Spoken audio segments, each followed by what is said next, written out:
Okay, so today I want to share with you my love of mask making and tell you how you can create your own. So I'll show you the basic ingredients that you need, and they're pretty cheap. You can pick them up at most places. We got glue. This is plaster of Paris. This is a joint compound. This isn't necessary for every recipe that you make, but I found it really helpful for mask forms.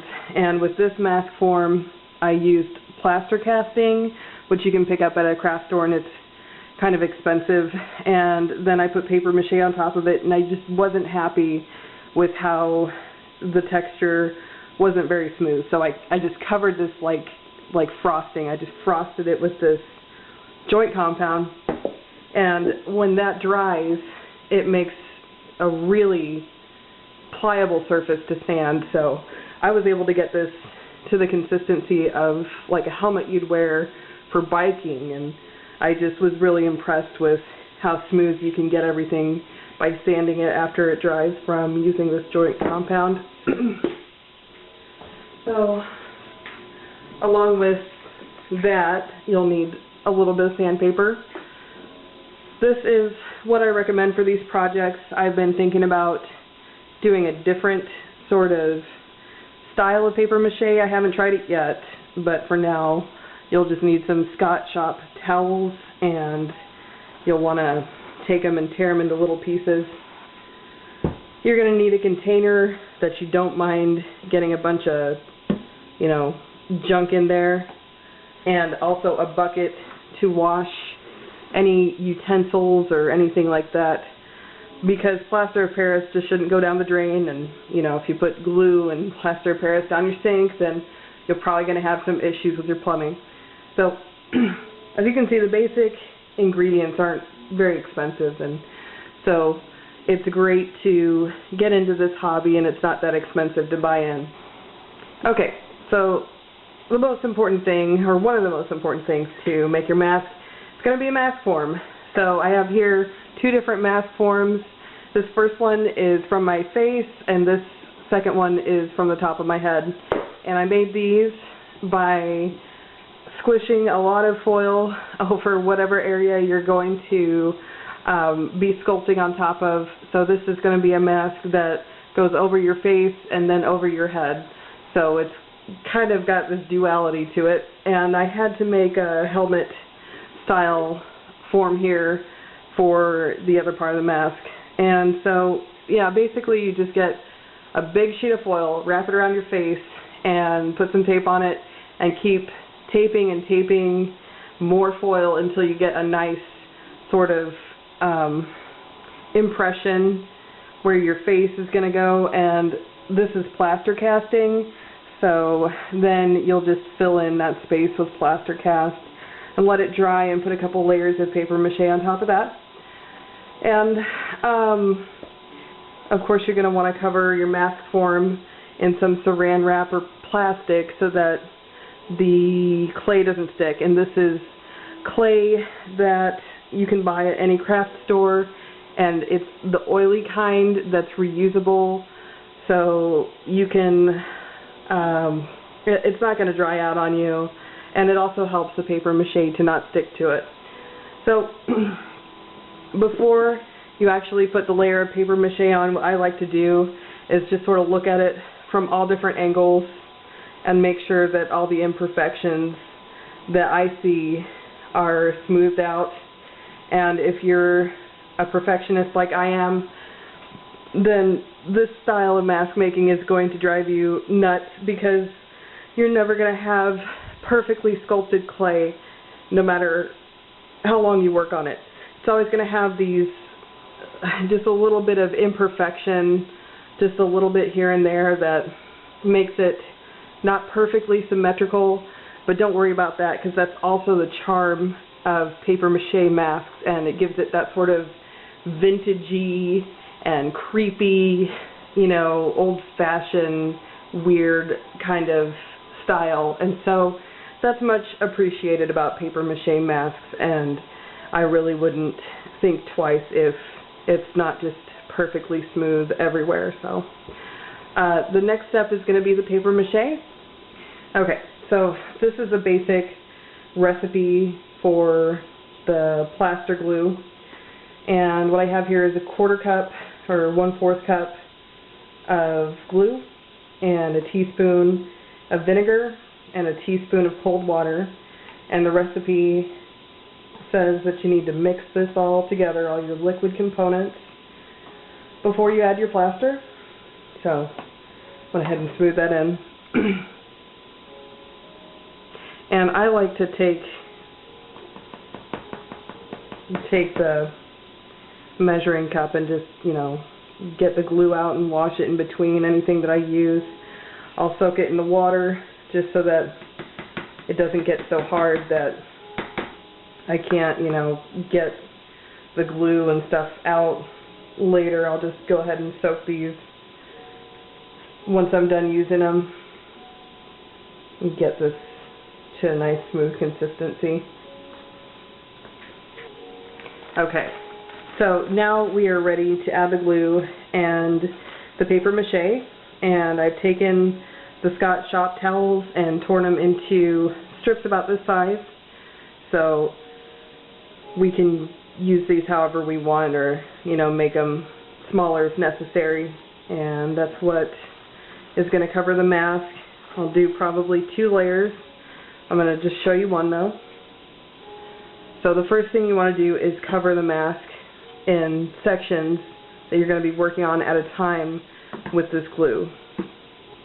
Okay, so I went ahead and covered the top half of the mask, the beak, and I'm going to work my way from the top down. And I want to get this fine detail here.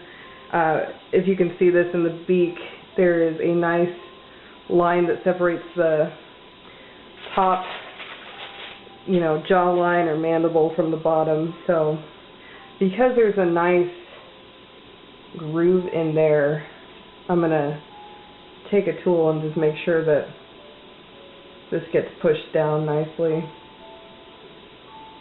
And when you go to smooth these out, you want to make sure that the paper stays flat and that wrinkles don't stay there. So if you get a significant wrinkle, or any wrinkle for that matter, you're going to want to dig it out, because you can cover it with some joint compound and smooth it out that way, but it's easier to work with when you're done if it's smoother to begin with. So I'm going to go ahead and finish covering the beak like that.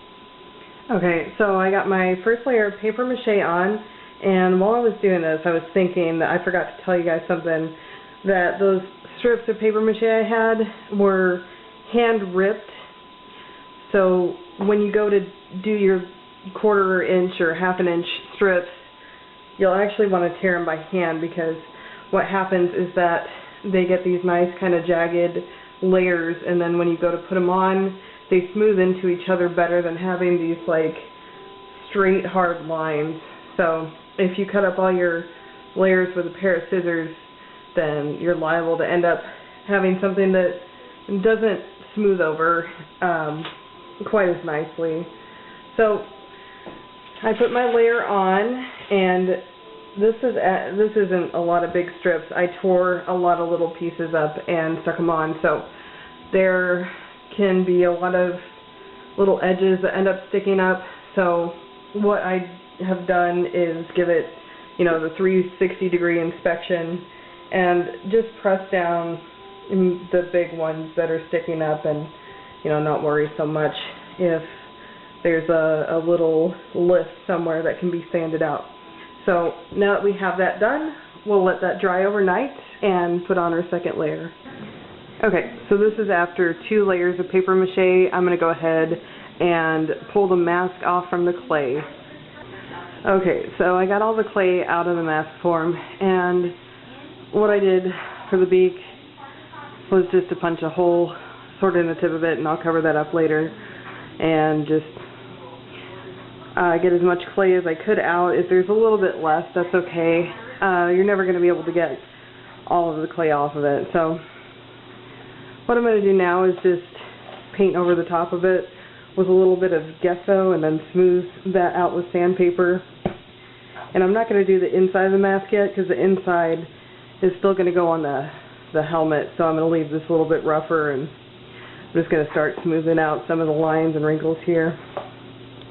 Okay guys, change of plans. While I was painting the gesso on, I had a change of heart, and the texture of these paper towels and the way that the mache's layered over itself is just, it's getting to me, and I would like something that has more of that porcelain style finish of Venetian masks. So I'm going to wait for this gesso to dry and then frost this with joint compound really thinly and let that dry, and then I'm going to sand this all to a nice smooth finish. So forget the gesso, I'm going with joint compound, and then we'll take it from there. Okay, so I've put 2 layers of papier-mâché on both the helmet and the mask, and I have removed both of them from their molds.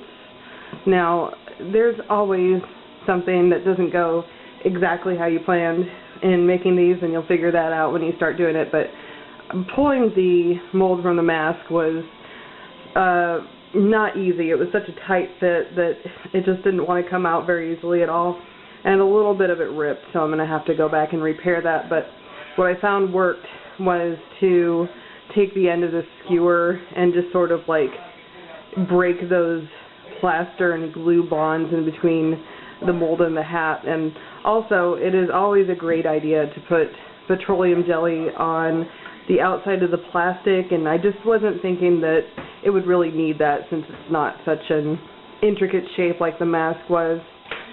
So what I did was, you know, put the helmet on and then mark out where the top of I wanted the mask to go, and I held the mask up there and just drew with a marker where I thought it should go, and I trimmed the mask down pretty significantly, but it still had this sort of round area where the mask went over the mold, and I don't want to just butcher the mask down so much that I have nothing left to work with. So what I did, I just took a heavy pair of scissors and put little cuts in there so that I'll be able to use this area to mache and attach this onto the mask. I also figured out while I was putting it on and adjusting it that the eyes were not as big as I wanted them to be. So I just took a knife and sort of started cutting in and created those little pieces that I could cut away, and that worked pretty good. A nice heavy pair of scissors is great. The more pressure you get with a heavier pair is going to cut better, and you're going to want to cut good the first time and not really mess around with twisting and bending the mask and putting pressure on different areas, because it just doesn't have a great structural integrity yet. And that'll come later as we keep adding layers on. So, but now I am going to do my repairs, like in this place and where I tore it here. And I'm also going to go ahead and mache on and attach the mask. So that's going to be next. Okay, so I went ahead and put 2 layers of paper mache on here to attach the mask to the helmet part. So it is attached, and in the process of sort of figuring out how I'm gonna decorate the mask, I realized that the model that I'm basing this off of has a lot of 3-dimensional and intricate detail that I wasn't able to capture with the clay and the mask form. So I'm going to go ahead and start building that up with newspaper, and I'll go over that again with paper mache, and then we'll be ready to put the finishing touches on. Okay, so if you can't see the change, what I did was build up some thickness right here at the crown of the head, and if I had a lot more patience and a lot more time, then I would go ahead and try and build some of this thickness to work some of the details on the picture. But I have kind of had it with making this thing come together. It's been longer process than it needed to be, but it's already taken quite a while. So I'm just going to cover this now with 2 layers of papier-mâché, and then I'm going to cover the rest of it with joint compound and sand it down and give it a paint. So, okay, so finally I am done putting layers of stuff on there, and it's ready to paint. I put on there 4 layers of joint compound. I put the layers on 2 at a time. I let 1 layer dry and then put the other one on and sanded, and then did the same thing for layer 3 and 4. There are also 2 layers of gesso on there, and I sanded that, and then finally there is a layer of fine gesso on there. The plaster-based gesso recipe is a tablespoon of white glue, 2 teaspoons of water, 2 tablespoons plaster of Paris, a 1/4 teaspoon of vinegar, and a small amount of white craft paint. And then I used like a canvas priming gesso that was pre-made. Otherwise you can use this one. There's a recipe for it. It's 1 tablespoon of white glue, half a teaspoon of cold water, 1/4 teaspoon of vinegar, and a half a tablespoon of plaster of Paris.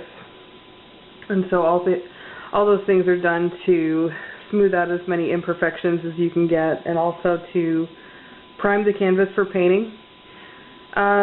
Like I said, the perfection is in the imperfection, and the more I start working with these kind of things, the more I just lean towards, I'm probably not going to keep working with these kind of masks. They're just very tedious and needy and time-consuming, and really works my OCD to see, after over a year's worth of work, there's still little dents and stuff in there, and that's really part of the charm. So if you're going to get into this, don't beat yourself up because it's not your ideal of perfection. So the next thing I'm going to do is paint it, and if you look at the mask in Bioshock, you'll notice that the cheekbone extends onto the helmet, and the beak style is different. I actually modeled this from an actual eagle picture, so if it does look a little bit different after I paint it, those are some reasons why. And also the contouring and sculpting was definitely different on the Bioshock mask, but we'll see what a good paint job can do towards making this come to life. Alright, good news.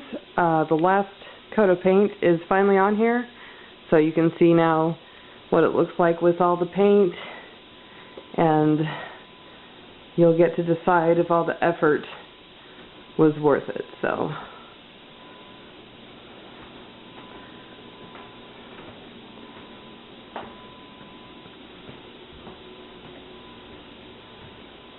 and that's it.